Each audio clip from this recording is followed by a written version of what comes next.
Je voudrais du soleil vert, des dentelles et des théâtres, des photos de bord de mer, dans mon jardin d'hiver. Je voudrais de la lumière, comme en Nouvelle-Angleterre. Je veux changer d'atmosphère, dans mon jardin d'hiver. Ma fleur sous la pluie de novembre, tes mains qui courent, je n'en peux plus de t'attendre. Les années passent, qu'il est loin, là je tombe. Nul ne peut nous entendre. Je voudrais du Fred Astaire, revoir un latte. Good evening from New York. I'm Chris Hayes. With 5 days left until the end of voting, the dynamic of this race at its most essential core level has come into sharp focus. It is a battle between a pro-democracy majority and an anti-democracy minority. This is a fight for majority rule in this country to wrest control from the minority of Trumpists, a minority that has governed with disastrous and corrupt consequences. And that principle at the heart of this race is on display every day in the actions of the two campaigns and the two parties and the two coalitions. Everywhere you look, the Democratic Party's solution to the problem of Trump and the ongoing crisis in this country and the crisis of American democracy is to have everyone go vote. Make it as easy as possible to vote. Expand voting, as, for instance, Democratic officials have done in Harris County, Texas. Expand the time when people can vote. Work through the courts and through policy to be able to start counting votes before Election Day. And then count votes that might arrive late through the mail. The basic theory guiding all this is that the more people who participate in American democracy, the better for the country and the better for the majority of people who want to see an end to the Trump administration. On the other side, Donald Trump and Republicans are doing the exact opposite.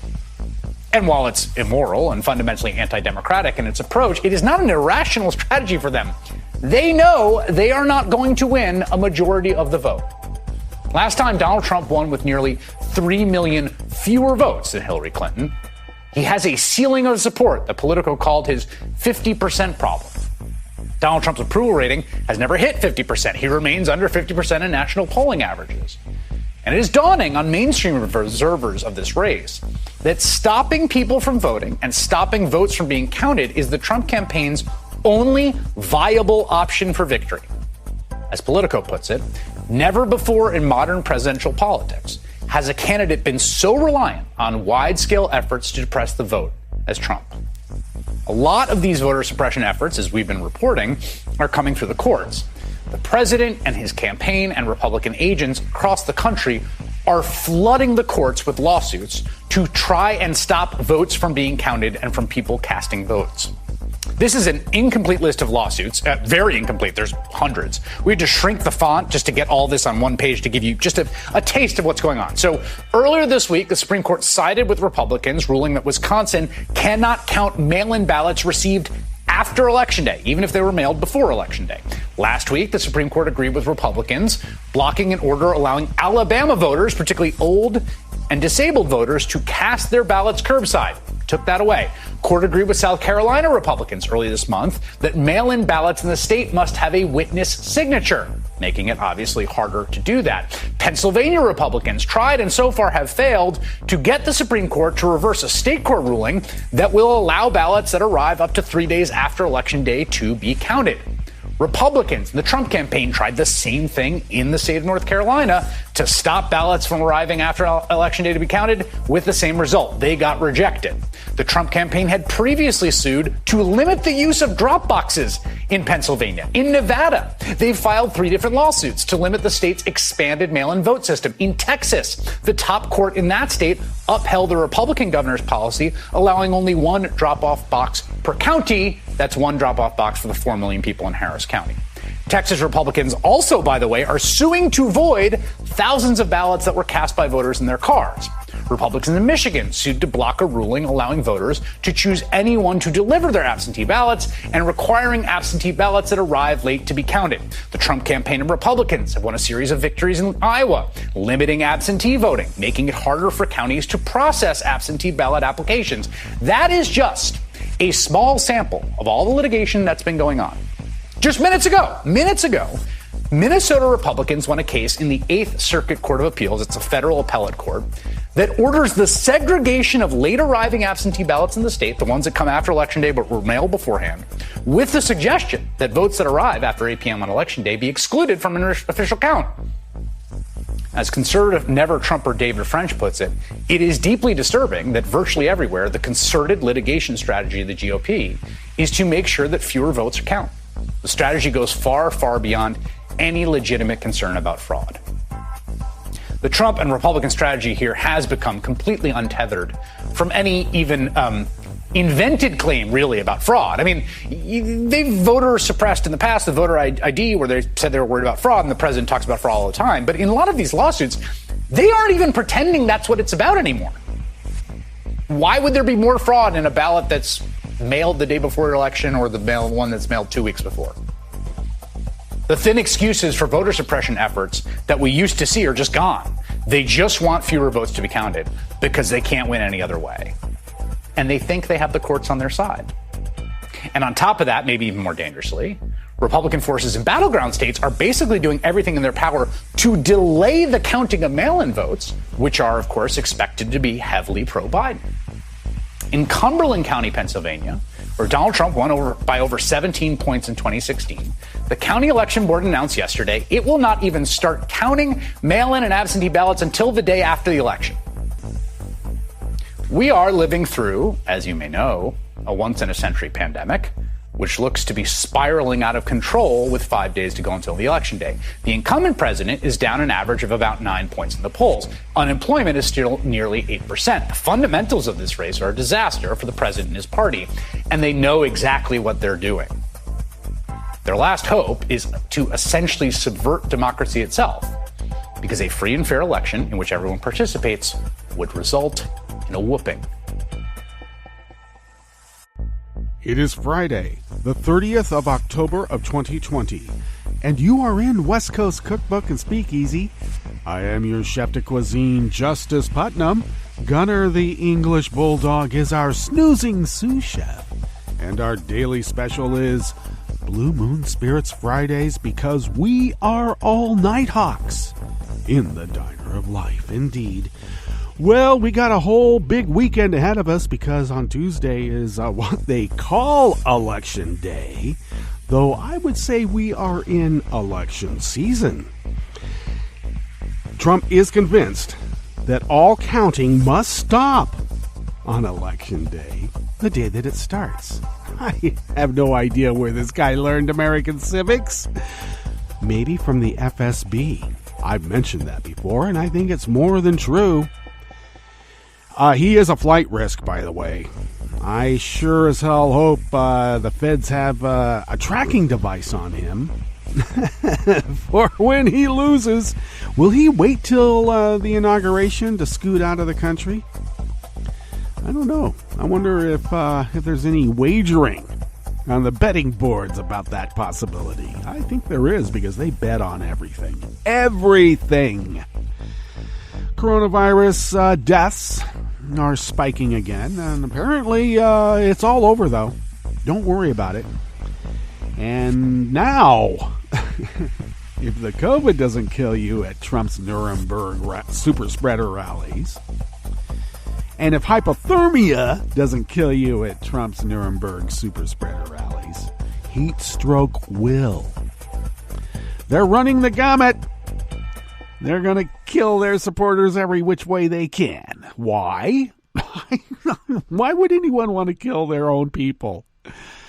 Now, Vlad the Impaler, not the guy in Russia right now. I'm talking about the real Vlad the Impaler, back there in during the Ottoman Empire thrust into Europe. Well, he was suspected of murdering his own people to put them on stakes to, scare off the Ottomans as they came in to sort of, change the prevailing order. Others would speculate that actually, since there was a plague going on, this was a little bit of biological warfare. Vlad did not actually kill his people. They were already dead. But it's still kind of gruesome to put your own people up on stakes to scare the enemy away. Eee. How would you feel if you were a supporter of Vlad and you're finding out, oops, I'm going to be put on a stake, and that's not any fun. I hope I'm dead first. So, I don't know. Maybe the evil that ran through Vlad the Impaler has found its way to Donnie. You never know. I don't think that Donald was taken from his parents at a young age and raised in Russia to learn the Russian ways to come back and have a puppet governor run the country for Vlad. The Putin. I don't know. They never thought of that. So they did the next best thing. They got a narcissist who inherited a bunch of money because that's how it usually goes. And I don't know. Ivana did come from the Soviet bloc and her dad was KGB. Did it start then? Some of us suspected. Some of us did.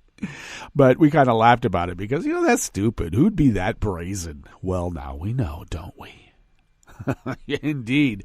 He's so brazen, he was up at 2, 3 o'clock his time this morning, just rage tweeting at the Supreme Court for not giving him what he wants. Everything is transactional. It doesn't matter if it follows the law because he is the law. That's what he's been told. He has what? He's got some sort of constitutional thing that no one ever knew about until he was told he had it. Who told him? Well, we can only suspect. I would say it was originally in Cyrillic, and since Donnie has trouble reading even English without pictures, well, it was translated for him. But in the original Cyrillic, it's a playbook that was put into play when Vlad took over. And it's, I got to tell you, the playbooks worked pretty well because Vlad is still there. And now he's expanding his empire, whatever that empire is, an empire of mobster activities.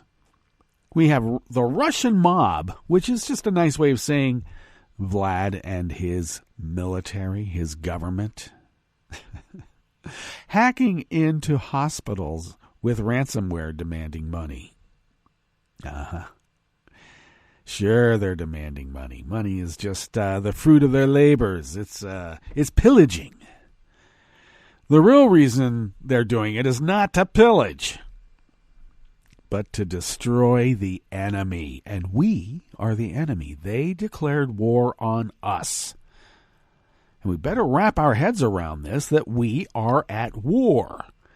And those Vichy collaborators and the Russian asset in the Oval Office, I'm saying the T word, and that is traitor. Not hyperbole, not histrionics, not an embellishment. No brag, just fact. So, we got to vote way beyond the margin of cheating. Already millions of votes are going to be thrown out. We just have to accept that. So we have to vote even more. And people are. Texas is trying to throw out ballots where people like dropped it off in their car. Like for some reason, being in a car makes the ballot a fraud. They hate America. They hate democracy. And the only thing they hate more than America and democracy are Americans. Just have to look at the proof. And yet, there are some who want to be a part of this death cult. I mean, how do you get people from Heaven's Gate to do whatever they did? Put on some tracksuits, put on some track shoes, lay in some bunk beds, kill ourselves, and wait for the comet Hale-Bopp to take us to a better world. You can convince people of that. Well, I guess you can convince people that the true enemy are all those socialist Democrats, commies and anarchists. What? Well, that's what happens when you deplorables have no idea about how politics works, have no idea about their government. They've been locked into their tiny little worldview of The Apprentice. That's where they found their leader. And now they've defaced the flag. You know, I got to tell you, that Blue Lives Matter flag pisses me off. How dare they take the United States flag and violate the flag code, by the way, to say that actually cops' lives matter more than America itself. That's what that says. How dare you? How dare you stand under the imprimatur of being a patriot when it's anything but? And you're flying a flag that has nothing to do with American patriotism and everything to do with destroying America. It says right in the Constitution, no standing army.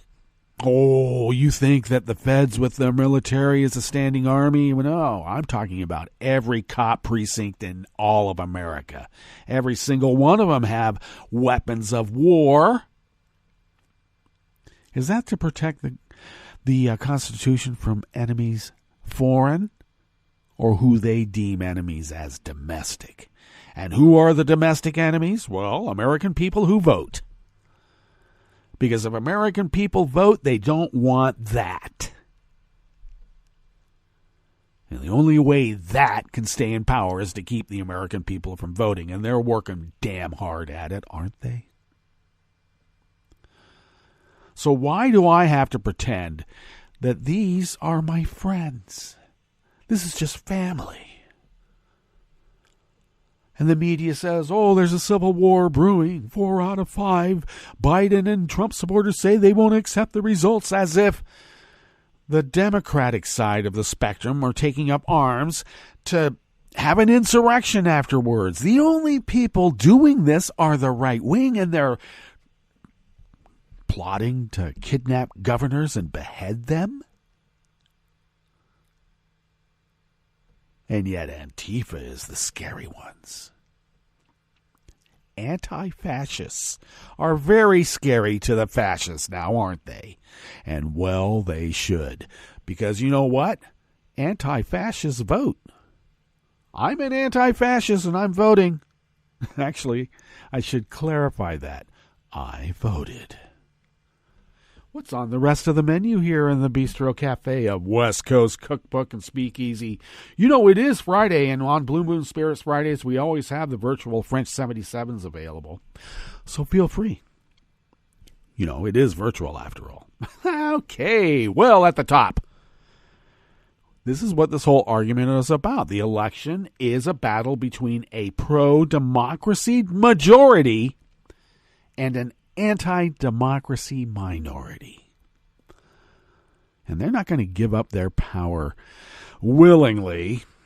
No, we have to take it from them. It's the only thing they understand. On the rest of the menu, Trump's executive order that prohibits diversity training faces a lawsuit by 3 civil rights groups, and well, it should. In a craven grab for rural voters, Trump stripped Endangered Species Act protections for gray wolves in most of the U.S., and that means we probably won't be seeing gray wolves anymore, and they are an integral part of the ecology. They are. And the Trump administration knew of the problems its cruel family separation policy would cause. That's why they did it. After the break, we move to the chef's table, where Angela Merkel lashed out at dangerous and irresponsible populists, I wonder who she's talking about, who argue coronavirus is harmless. Yeah, I wonder who she's talking about. And documents show Commerce Secretary Wilbur Ross remained on a Chinese joint venture board while running the U.S.-China trade war. That sounds like a conflict of interest now, doesn't it? All that and more on West Coast Cookbook and Speakeasy. Bon appetit.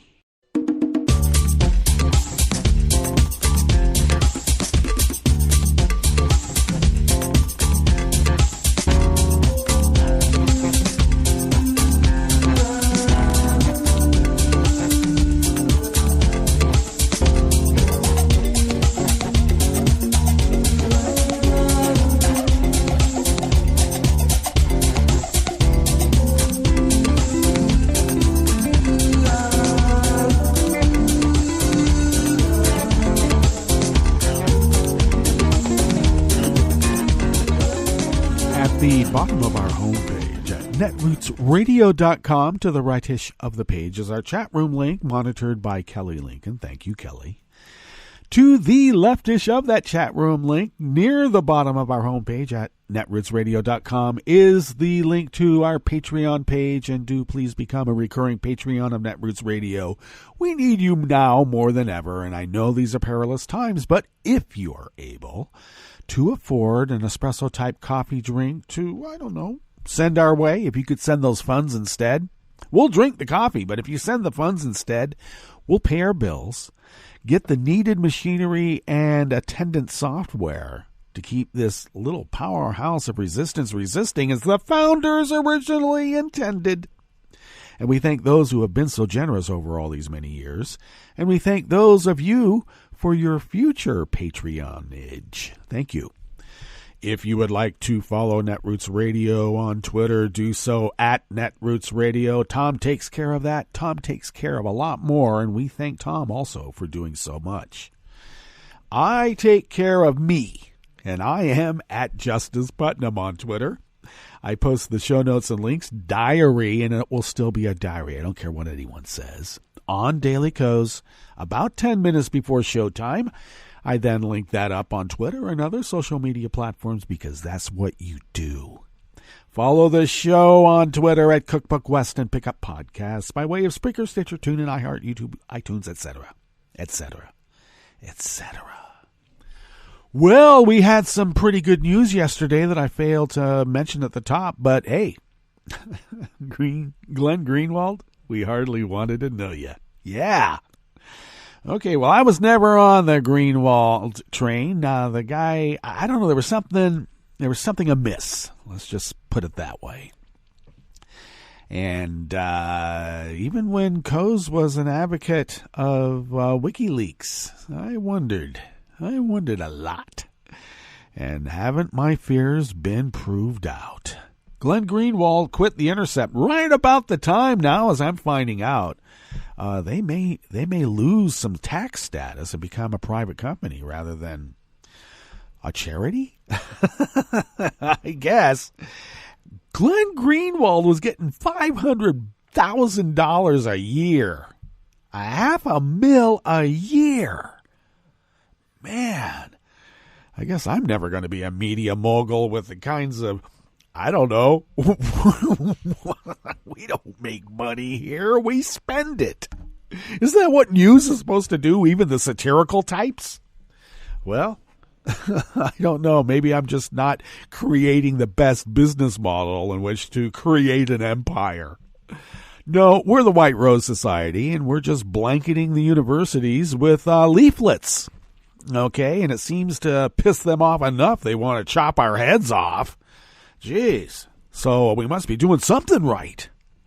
Anyway, Glenn Greenwald out of The Intercept, and mostly wise because he was peddling actual fake BS about Hunter Biden that was generated by Russia. And even Tucker Carlson dropped that one like a hot potato, and now he's saying, oh, Hunter and his family have been treated so badly, we need to really let them have their space in this time of peril. Tucker, the day before he wanted to chop Hunter's head off, and anybody else he could get his hands on, because that's the way Tucker is. But no, AI-generated intelligence person and firm, and I mean the whole kit and caboodle. So, the Hunter Biden dossier was always fake, but the Steele dossier is still not. Let's remember that, please. All right, well, that's some good news. Let's dive into this first offering here. In the Bistro Cafe of West Coast Cookbook and Speakeasy, Alexandra Olson of the Associated Press brings us this first offering. 3 civil rights groups filed a lawsuit yesterday, Thursday, challenging Trump's executive order that prohibits federal agencies, contractors, and grant recipients from offering certain diversity training that Trump deems anti-American. He means anti-white. All right, let's be clear. The NAACP Legal Defense Fund filed the complaint in federal court in Washington, D.C., along with the National Urban League and the National Fair Housing Alliance. The lawsuit argued that Trump's order violates free speech rights and strangles workplace attempts to address systemic race and sex discrimination. The National Urban League and the National Fair Housing Alliance both have federal contracts and plan to apply for future ones. Well, why wouldn't they? Joe will look at it with the proper oversight, and they'll probably be granted it because they're reputable organizations. The executive order unconstitutionally forces plaintiffs to choose between censoring speech on these important issues or forfeiting any opportunity to enter into a federal contract, the groups argued in the complaint. Trump's executive order, signed last month, called out workplace trainings that explore deep-seated racism and privilege that the administration says could make white workers feel discomfort or guilt. Well, yeah. Idiots. The president ordered the Labor Department to set up a hotline to investigate complaints about training sessions that Trump has called anti-American and blame-focused. No wonder I don't know if he's an actual Oath Keeper sheriff, but he's certainly a right-wing pro-Trumper sheriff.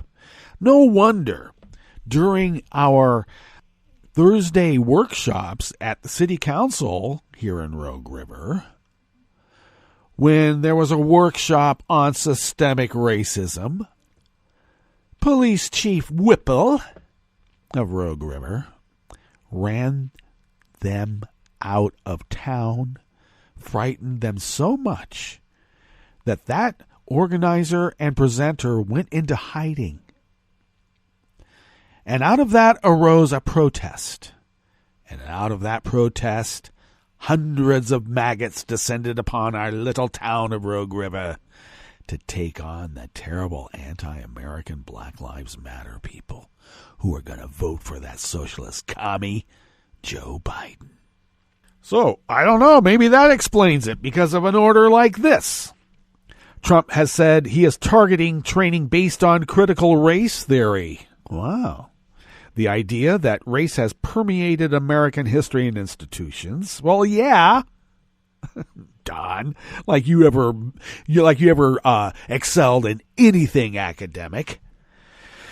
At the first presidential debate, Trump said such training as teaching people to hate our country. No, it's not teaching us to hate our country.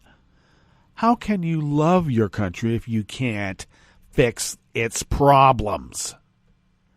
The directive uses a 55-year-old presidential order spurred by the civil rights movement that sought to ban discriminatory practices at companies that contract with the federal government. Critics say Trump's orders twists President Lyndon B. Johnson's 1965 initiative into a vehicle for white grievances.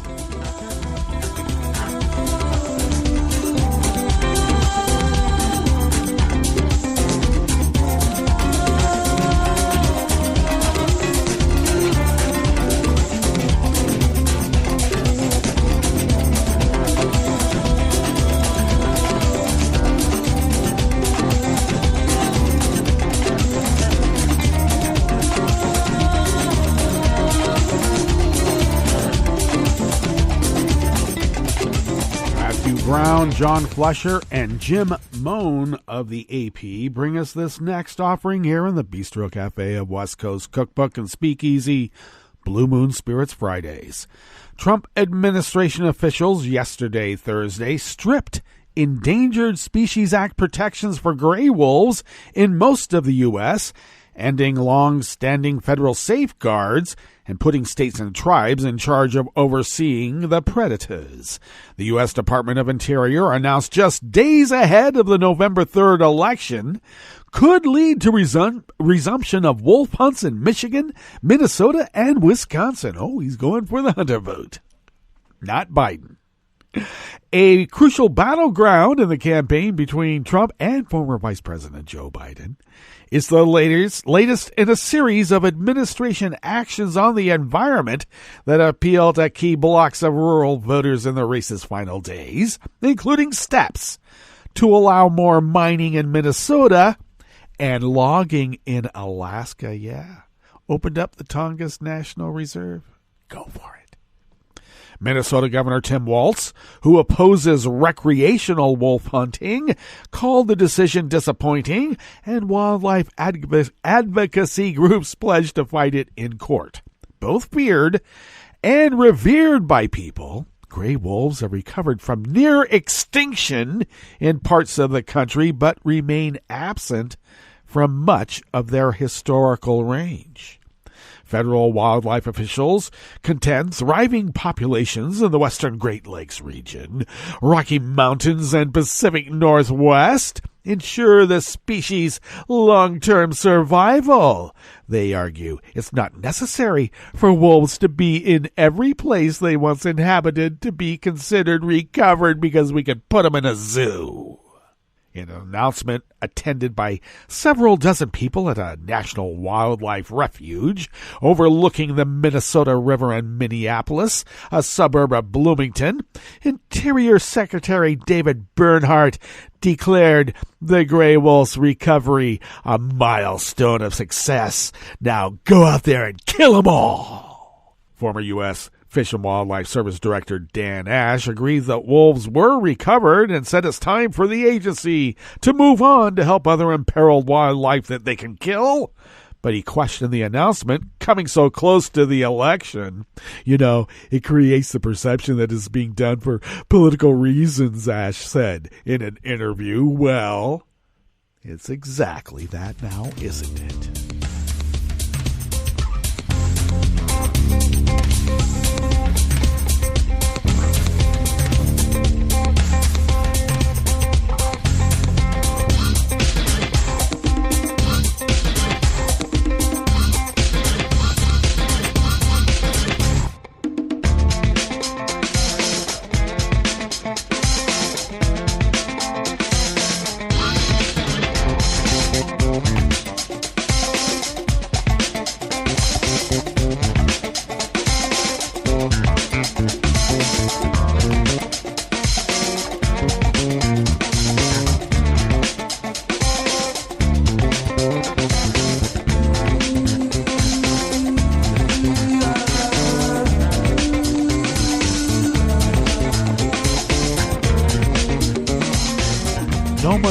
merchant of the Associated Press brings us this final offering here in the Bistro Cafe of West Coast Cookbook and Speakeasy.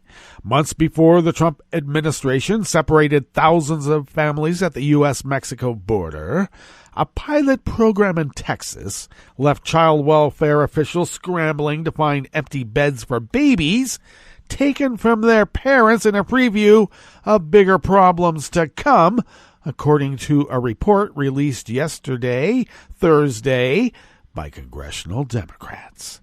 Documents in the report suggest Health and Human Services officials were not told by the Department of Homeland Security why shelters were receiving more children taken from their parents in late 2017.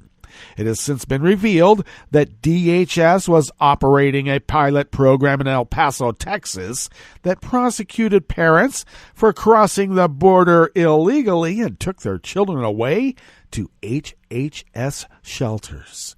They were not crossing the border illegally. They were crossing the border legally to apply for asylum. Please. We had a shortage last night of beds and babies, Jonathan White, a top HHS official, wrote in a November 11, 2017 email. He added, overall, infant placements seem to be climbing over recent weeks, and we think that's due to more separations from mothers by Customs and Border Protection. The problems revealed by the pilot program presaged what would happen months later. Government employees caring for babies and young children in so-called tender age shelters, which are the icebox baby gulags I reference all the time, and many parents being deported without their kids. The consequences linger today. Lawyers working to reunite immigrant families said they cannot reach the deported parents of 545 children who were separated as early as July 2017. These are human rights violations, and I don't care how low level you are, but damn it, the people who planned this, Stephen Miller and others, Bannon, and yes, Donald Trump, need to be tried on human rights violations, and if they need to be hauled off to The Hague, we need to change our laws to make that happen. All right, let's get to our break. And when we get back from that break, we will go through weather from around the world, and we will finish up with the stories that we have curated for you today. You are listening to West Coast Cookbook and Speakeasy, and we will be right back. You are listening to netrootsradio.com. Please hang up and try again.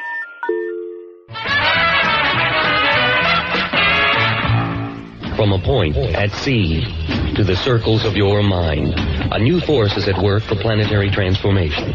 New radio for a new Earth.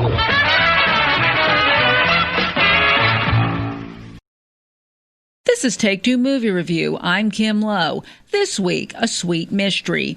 Enola Holmes, the new movie based on the popular young adult series by Nancy Jenkins, is a retelling of the classic Sherlock Holmes series. Here, the spotlight isn't on the famous sleuth, but on his much younger sister Enola, played by Stranger Things' Millie Bobby Brown. Raised primarily by her mother Eudora in the family's country home, Enola is way ahead of her time, which is the late 19th century, but Eudora has schooled her daughter in science, math, and more importantly, in the belief that society's rules should not dictate her lot in life.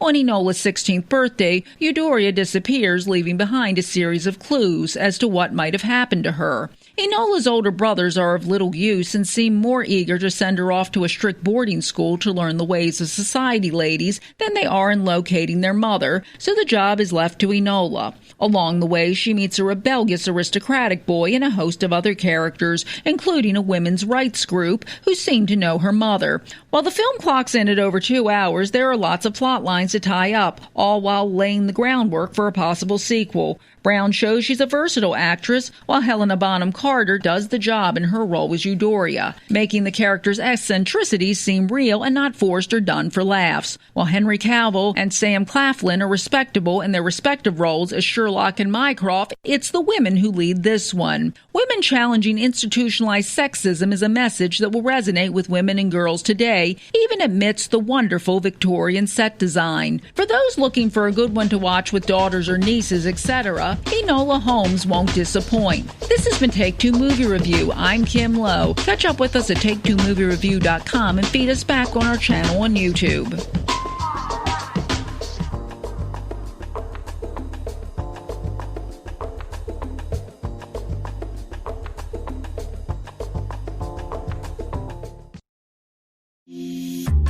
This program is presented by the Centers for Disease Control and Prevention. The discovery of penicillin in 1928 by Alexander Fleming was one of the greatest scientific achievements of the 20th century. It's hard to imagine a world before the development of what many consider to be miracle drugs. However, just 90 years ago, antibiotics weren't available. Thanks to antibiotics, some common illnesses such as strep throat are now easily treated, whereas in the past they often led to serious complications. Antibiotics serve an important role in keeping you and your loved ones healthy, but it's important to remember that antibiotics only treat bacterial infections. Most common infections such as colds, flu, most sore throats, bronchitis, and many sinus and ear infections are caused by viruses and do not respond to antibiotic treatment. These infections can be overcome by simply treating the symptoms and letting the illness run its course. Unfortunately, antibiotics have often been overused, resulting in decreased effectiveness and an increase in antibiotic-resistant diseases. Antibiotic resistance, or the increased ability of bacteria to survive in the presence of antibiotics, has become a major public health threat that we all need to help fight. When a person takes antibiotics, they are at risk for possibly having a bad reaction to these drugs. Some side effects can be quite serious, or even life-threatening in the case of an allergic reaction or severe diarrhea. This is why it is very important to only use antibiotics when they are absolutely needed, and not for viral infections. Talk to your healthcare professional about the best treatment for your illness. If it is caused by a virus, follow his or her recommendation for treating the symptoms. Learn more about appropriate antibiotic use and how to feel better when you don't need an antibiotic by visiting CDC's Get Smart, Know When Antibiotics Work website at cdc.gov/getsmart/community. For the most accurate health information, visit www.cdc.gov or call 1-800-CDC-INFO. I'm probably okay to have one more drink before I drive home. I'm probably okay. I open the window to stay alert. Probably okay. I just popped some gum in my mouth. Step out of the car, please. I probably made a mistake.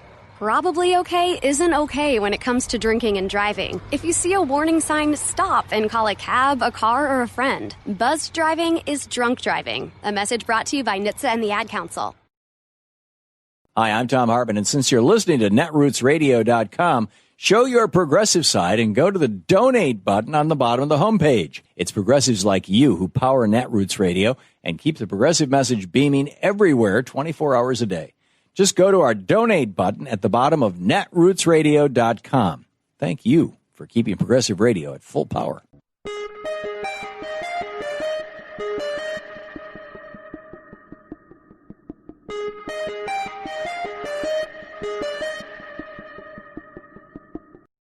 Let's remember those migrant kids locked up in cages at the border. I'm Bill Newman, and this is the Civil Liberties Minute. Under the Trump administration policy, immigrants who crossed the border without authorization were locked up and separated from their children who had made the perilous journey with them. Many of the detained parents were shipped to federal detention facilities sometimes thousands of miles away, while their kids were kept locked up in those cages near the border. Now it turns out some 545 of those children may never see their parents again, for predictable reasons.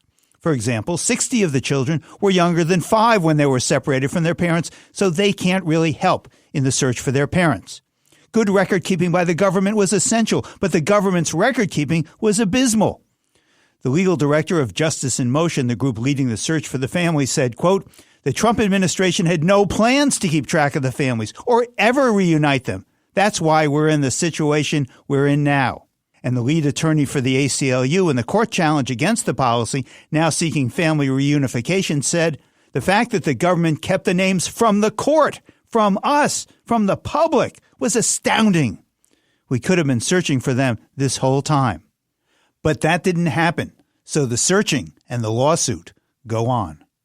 The Civil Liberties Minute is made possible by the ACLU because freedom can't protect itself. I'm Rick Smith, and this is Labor History in 2.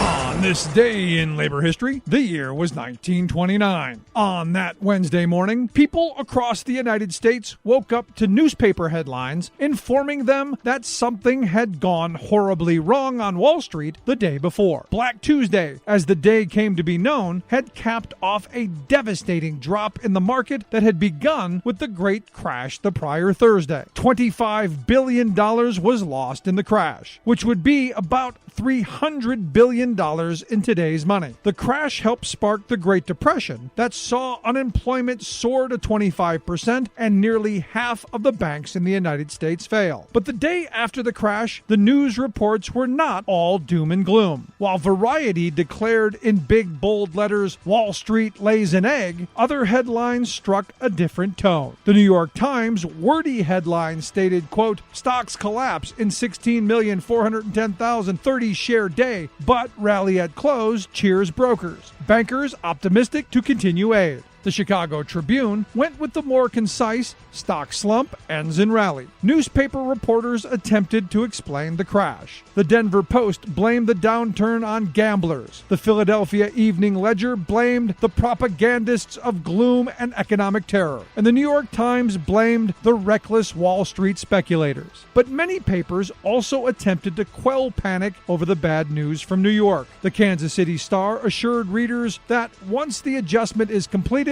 the country will move forward to new levels of prosperity. The Nashville Banner similarly predicted the reaction had to come, and the country will be better off for the lesson it has had, costly though it be. That costly lesson became a devastating global depression. Labor History in 2 brought to you by the Illinois Labor History Society and The Rick Smith Show. I read the news today, oh boy. It's time for Nicole Sandler's What's News from NicoleSandler.com and the Progressive Voices Network. The United States confirmed a record of over 90,000 new coronavirus cases on Thursday, topping the previous high of 83,734 infections that were reported on Saturday. 12 states set new single-day infection records and 22 reported their highest 7-day averages. This new surge pushed the total number of coronavirus cases reported in the U.S. since the pandemic started to 9 million. That's an increase of 1 million people in just 15 days. The death toll from the pandemic in the U.S. has now passed 228,000 lives lost, with more than 1,000 deaths reported Thursday alone. The Institute for Health Metrics and Evaluation at the University of Washington School of Medicine says the daily death rate could triple by January. If states don't enact more safety measures and people don't abide by them, the group says that more than 500,000 Americans could die of the virus by January. But Donald Trump Jr. went on Fox Not News and actually said, if you look, I put it up on my Instagram a couple days ago because I went through the CDC data because I kept hearing about new infections. But I was like, well, why aren't they talking about this? Oh, because the number is almost nothing. Because we've gotten control of this thing. We understand how it works. They have the therapeutics to be able to deal with this. If you look at that, look at my Instagram, it's gone to almost nothing. Again, on Thursday, the U.S. logged more than 90,000 new COVID-19 infections and 1,016 Americans died from the disease.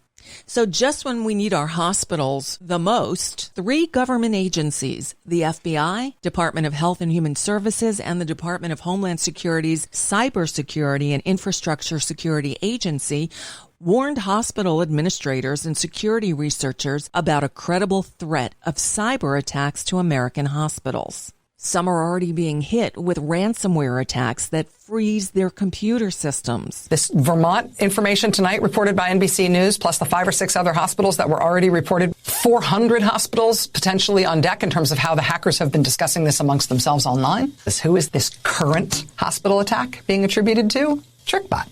The same big, sophisticated Russian criminal scheme that everybody worried was the kind of weapon that would be ideally suited for the Russians to use against our elections infrastructure. Multiple U.S. hospitals tonight cannot take patients. And they can't give computer-driven cancer treatments. And they can't access online patient documents or electronic patient records or anything else that happens on a computer. And they have done this while we are in the middle of a huge third surge of an infectious viral disease that is completely out of control in our country right now and that has put Americans in the hospital by the tens of thousands. Tuesday is Election Day, or more accurately, the last day of voting in the 2020 elections. Experts believe the final turnout will easily surpass the 138 million who voted in 2016 in total. And by the way, only 47 million people voted before Election Day 4 years ago. But don't expect all to be over on the night of November 3rd. The courts continue to weigh in advance of the end of the voting. This time, a federal appeals court ruled that mailed-in ballots in Minnesota must be received by elections officials no later than Election Day. They're suggesting voters consider other options for casting their ballots if they think they're too late. But let me stress, it is now too late to mail in your ballot. Either drop it in an official drop box or visit iwillvote.com. There you can find your best option to make sure that your vote counts. The weather should be getting better in parts of the country as the remnants of Hurricane Zeta are now out over the Atlantic, but not until after 6 people were killed and as many as 2.6 million people were left without power across 7 states from Louisiana to Virginia. Tensions remain high in Philadelphia, where protests continue in the wake of the police shooting death of Walter Wallace Jr. Wallace's family had called for an ambulance to get mental health help for him, not to have the police come and gun him down in cold blood. Video emerged Thursday of an incident from early Tuesday in which a toddler was pulled out of the back of an SUV. The boy's mother, Rikia Young, had been driving near a protest and tried to turn around to leave the area when she was surrounded by police vehicles. The video shows officers smashing in the windows, throwing the mom to the ground, and taking the little boy from the back seat. The Philadelphia Inquirer is now reporting that Rikia Young was released without charges and was treated at a hospital for bruises and cuts from the broken glass. No word on how her little boy is doing today.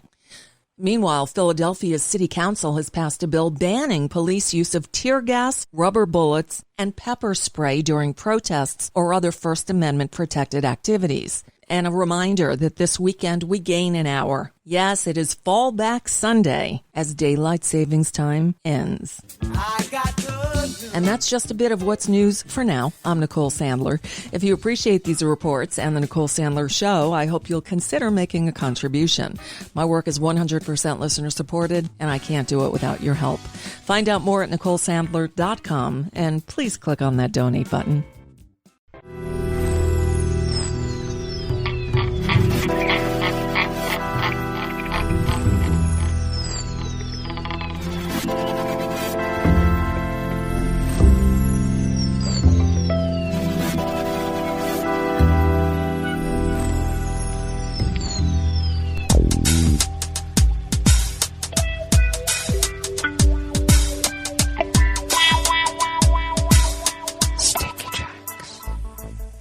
Thank you for accompanying us here to the Chef's Table at West Coast Cookbook and Speakeasy Blue Moon Spirits Fridays. We always begin weather from around the world along the banks of the Rogue River.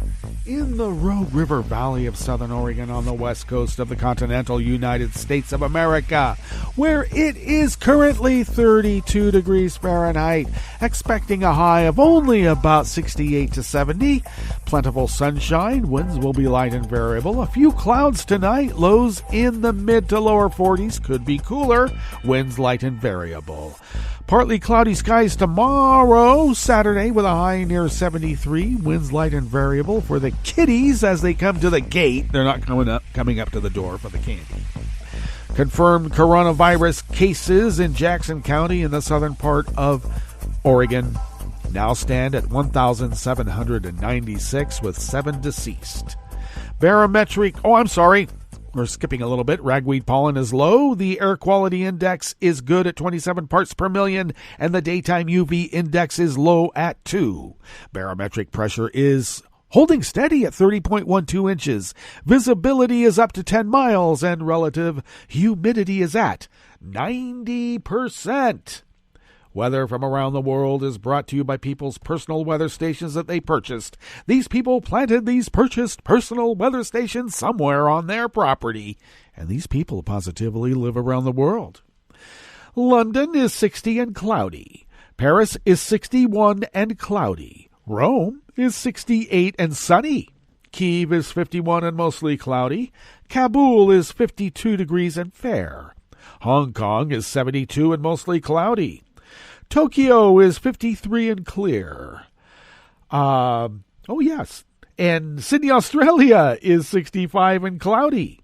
San Francisco, California is 48 degrees Fahrenheit and partly cloudy. And New York is 38 degrees Fahrenheit with rain and a flood warning from Zeta.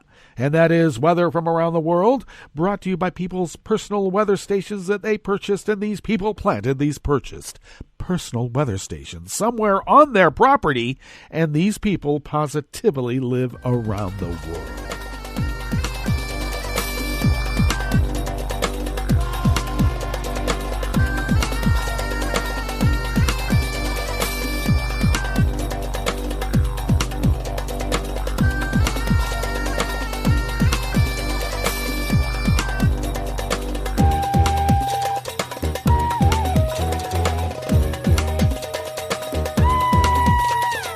Anonymous worker bees at Reuters bring us this first amuse-bouche here at the chef's table at West Coast Cookbook and Speakeasy.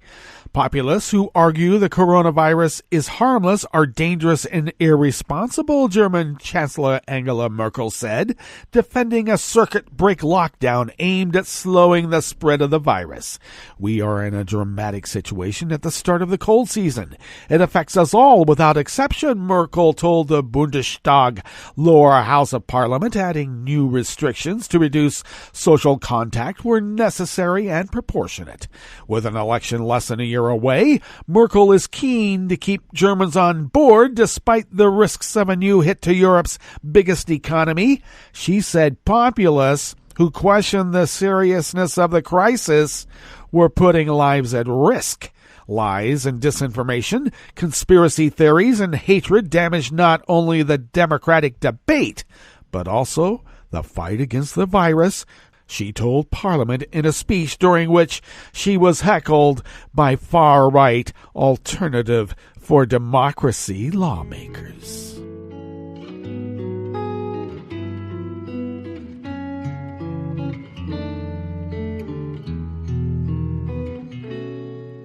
Je te donne ce mon amour pour la vie entière. La promesse de me trouver à tes genoux. Aussitôt que tu m'appelles, rester toujours fidèle. C'est tout, c'est tout. Je te donne tous mes printemps, mes étés de mer, mes automnes quand les feuilles tombent partout. Si ce n'est pas une bonne affaire, je te donne tous mes hivers. Isaac Stonefish of the Foreign Policy magazine brings us this final amuse-bouche here at the chef's table at West Coast Cookbook and Speakeasy. Wilbur Ross, an investor turned U.S. Commerce Secretary, has long been accused of ethical violations because of his failure to extricate himself from his business ties. Documents obtained by Foreign Policy show that Ross's potential conflicts of interest around Chinese businesses are greater than previously known. In Chinese corporate documents obtained by Foreign Policy, Ross is listed as serving on the board of a Chinese joint venture until January of 2019, nearly 2 years into his term as Commerce Secretary. That joint venture, now called Hunan Invesco WLR Beijing Investment Fund Management Company, is an investment partnership formed in September of 2008 between Hunan Capital Services and U.S. management company Invesco and a firm Ross founded, W.L. Ross and Company. Hunan Capital Services is an arm of China Hunan Group, a major state-owned power producer. The scandals never stop. Well, that brings us to the end of our broadcast period for the day and the week. But you do know that Netroots Radio will broadcast on. In fact, we're going to meet up on Monday for River City Ash Mondays. So do stay tuned to Netroots Radio all day, all night, and all weekend for all the breaking news as it breaks. And we'll meet up here on Monday. Yes, right here in West Coast Cookbook and Speakeasy.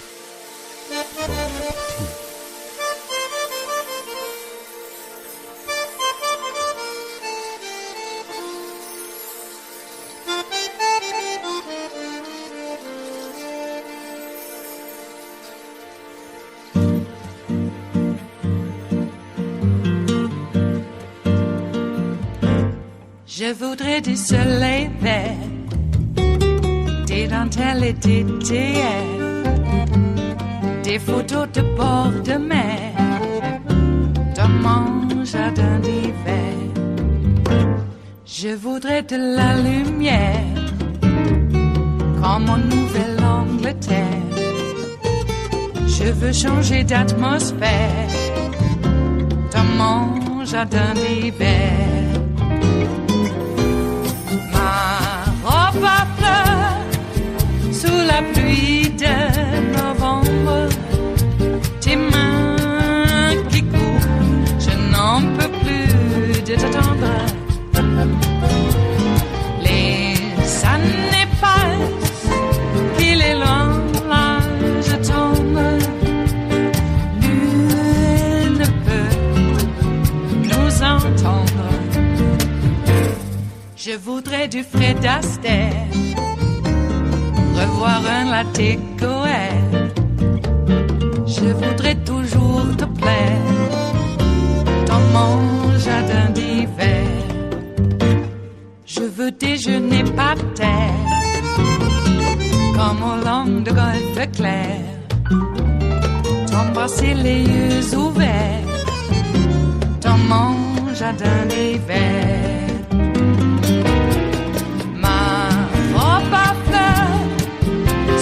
Pluie de novembre, tes mains qui courent, je n'en peux plus de t'attendre.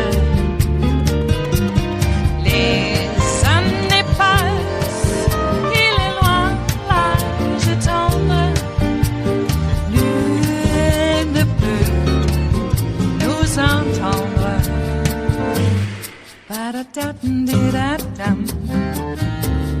Ba-da-da-dum-di-da-dum. Ba-da-da-dum-di-da-dum. Dans mon jardin d'hiver. Ba-da-da-dum-di-da-dum. Ba-da-da-dum-di-da-dum. Ba-da-da-dum-di-da-dum. Dans mon jardin d'hiver. Dans mon jardin d'hiver. Dans mon jardin d'hiver.